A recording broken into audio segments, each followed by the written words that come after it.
والنازعات غرقا والناشطات نشطا والسابحات سبحا فالسابقات سبقا فالمدبرات أمرا يوم ترجف الراجفة تتبعها الرادفة قلوب يومئذ واجفة أبصارها خاشعة يقولون أئنا لمردودون في الحافرة أئذا كنا عظاما نخرة قالوا تلك إذا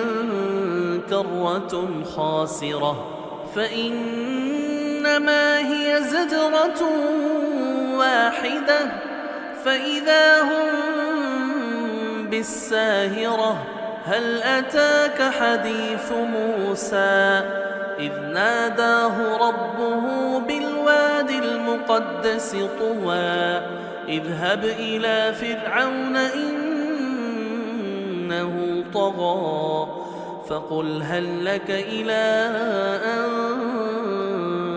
تزكى وأهديك إلى ربك فتخشى فأراه الآية الكبرى فكذب وعصى ثم أدبر يسعى فحشر فنادى فقال أنا ربكم الأعلى فأخذه الله نكال الآخرة والأولى إن في ذلك لعبرة لمن يخشى أأنتم أشد خلقا أم السماء بناها رفع سمكها فسواها وأغطش ليلها وأخرج ضحاها والأرض بعد ذلك دحاها أخرج منها ماءها ومرعاها والجبال أرساها متاعا لكم ولأنعامكم فإذا جاءت الطامة الكبرى يوم يتذكر الإنسان ما سعى وبرزت الجحيم لمن يرى فأما من